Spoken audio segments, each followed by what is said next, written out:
pas être autrement car c'est trop intense. Je t'aime.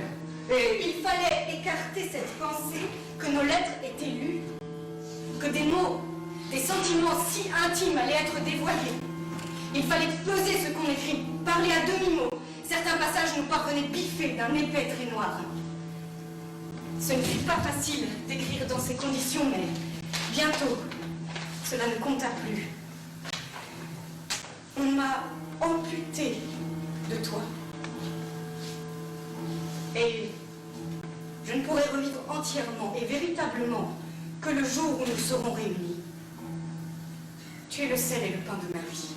On est un collectif d'artistes, on n'a ni Dieu ni maître ni metteur en scène, mais on peut aussi dire qu'on est tous les trois metteurs en scène, ou tous les quatre quand on collabore avec un autre artiste.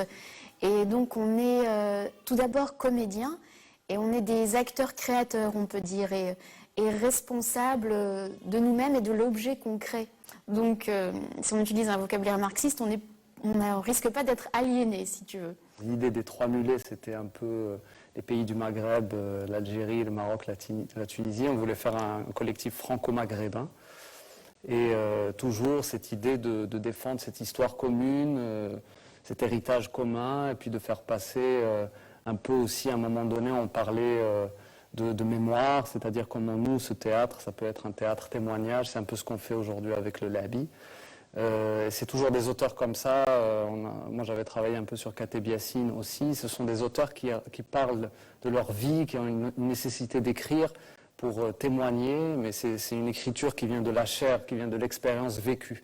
Mon fils, le monde est devenu curieux.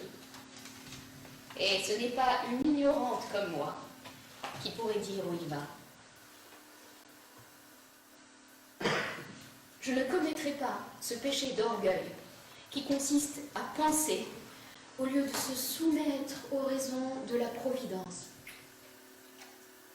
Ce qui m'a d'abord intéressé chez Abdeltef Labi, c'est sa littérature. Mais bon, chez cet auteur, la littérature est intimement liée à l'expérience de la vie puisqu'il écrit sa vie et qu'il n'écrit que quand il en ressent la nécessité. C'est ce qu'il dit lui-même, c'est qu'il ne pond pas un roman par an juste pour écrire une fiction, mais il doit vraiment en ressentir le besoin dans sa chair.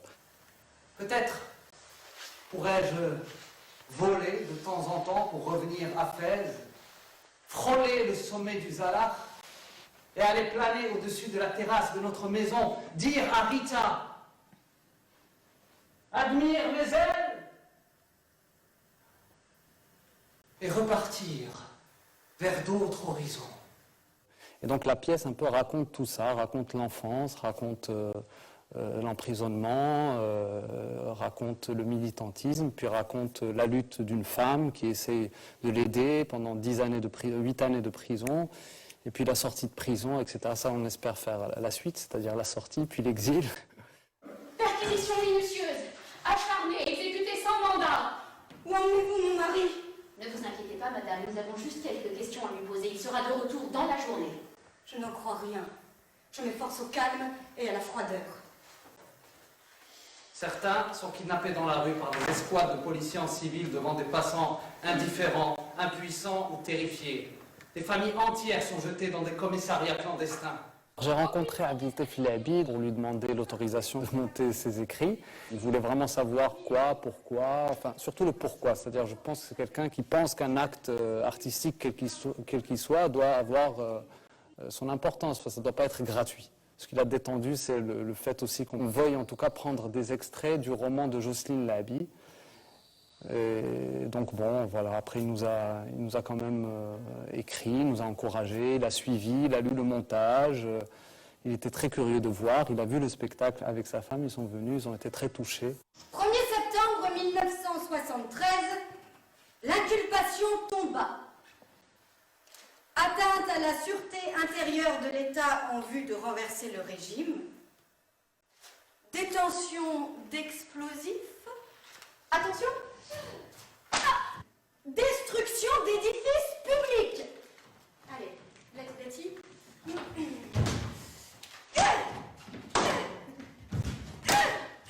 Jocelyne Labi, c'est un honneur pour moi de de porter la parole de cette femme, une mission aussi, d'essayer de témoigner de son combat, de sa patience, de sa persévérance, de sa lutte, d'essayer de rendre compte sur un plateau de théâtre de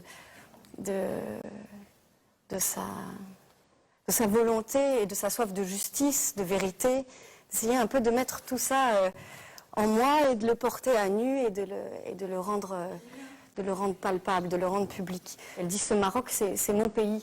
Elle dit parce que là sommeillent les souvenirs de mon enfance, là je me suis forgé une conscience, là elle a appris le refus, que c'est un pays en même temps qui l'exaspère, mais comme beaucoup de pays, et qui la nourrit énormément, et que là elle a rencontré l'amour et qu'elle a construit sa famille. ريتا موين عبد اللطيف هي بحال كل امهات ديال المغاربه، وتتعرفي بلي المغاربه الام ديال المغاربه حاجه كبيره، والماكله ديال منى، الحوايج اللي تتشري لنا، الحلاوي اللي تتصايب لنا، والام ديالنا تتصدعنا حيت فيها الهضره بزاف، تتقول لنا شنو نديرو شنو ما نديروش، وهي اللي شاده الدار، هي اللي تتخمل وفوالا سي ان فري بليزير انا نكون في هذه العلاقه مع هاد الام اكزومبلير ديال المغرب. والمشكله ديالها هي ما تتفهمش هاد الولد، ومالوش بينه وبين شي سياسه، وداك الكتوبه اللي تكتب ما فاهمه هي فيهم والو، ومشى للحبس. وعلاش مشى للحبس؟ ومسكينه هادشي تيتسلط عليها وهي ما عندهاش الوسائل باش تفهم ولا دير شي حاجه، وتتموت ملي عبد اللطيف تيكون في الحبس، ولكن تتحاول تفكر وتسمح له وتفهم هاد لونجاجمون ديالو بوليتيك. Nous verrons qui est prisonnier de qui jugera qui condamnera qui.